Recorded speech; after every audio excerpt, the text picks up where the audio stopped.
Hello বন্ধুরা, তোমরা সবাই কেমন আছো? আশা করি সবাই ভালো আছো। আমার ডেলি ব্লগে তোমাদের সবাইকে স্বাগতম।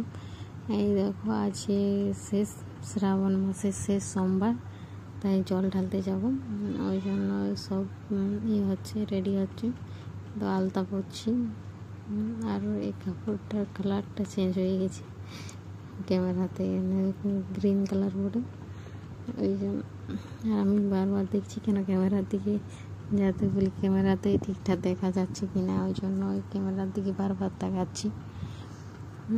আমরা রেডি হয়ে চলে যাব শিব মন্দিরে। এখানে বাজার একটা শিব মন্দির আছে, আমাদের বেশি দূর না, সামনেই বটে। এইখানেই যাব, এখানেই জল ঢালব। তো আমার রান্নাবান্না প্রায় সকালে শেষ করে নিয়েছি, কারণ বলি একটু দেরি করেই যাব, কেন আজ সোমবার অনেকটা ভিড় থাকবে। ওই জন্য সব সকালে একটু জলদি উঠে সব কাজ সেরে রান্নাবান্নাও সেরে নিয়েছি। তারপরে চান টান করে ঘরে পুজো করলাম, তারপরে চলে যাব আমরা। তো বানানোর সময় আর দেখানো হয়নি। এই দেখো, আমরা এখানে চলে এসেছি। এখানে সামনে মন্দিরটা আছে, তো এখানে আমরা কিছু ভাবলাম ফল ডাল নিয়ে নিই। এখানে বাবুর জন্য নিলাম কিছু, আর পুজোর জন্য কিছু নিয়ে নিলাম,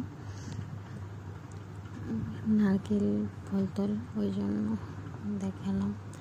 আর এই দেখো, এখানে মন্দির অনেক ভিড় আছে, ওই জন্য দেখাতে পারিনি। আর ভিতর তো আরও অনেকেই ছিল ভিড়। আর দেখো, আমরা পুজো টুজো করা হয়েই গেছে। আর এই দেখো, আমরা বাড়ি যাচ্ছি। তাই বাড়ি যাওয়ার সময় ভাবলাম না একটু ভিডিও করেই নিই, তো ভিডিও করেছি। এই দেখো, তো সেমনি ঠিকঠাক অতটা আসেনি, না একটু দেখি করেই নিই, সেই জন্য।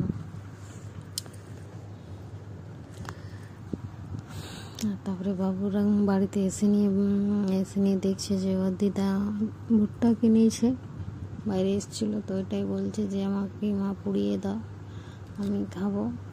তাই ওকে একটা পুড়িয়ে দিলাম। তো এই দেখো ভুট্টাটা একটু নুন নেবু দিয়ে, আর এই দেখো এখানে চা বসিয়ে দিয়েছি।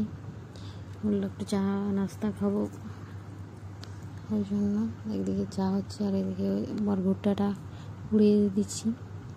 আর তারপরে ভুট্টাটা মানে পোড়ানোটা পুরোটা দেখানো হয়নি, কেন এত ফুটছিল ভুট্টাটা। তারপরে ওই না, আর দেখো বাবুকে ওই কাপড়টাতে ধরতে বললাম, ও নিচে ফেলে দিয়েছে। গরম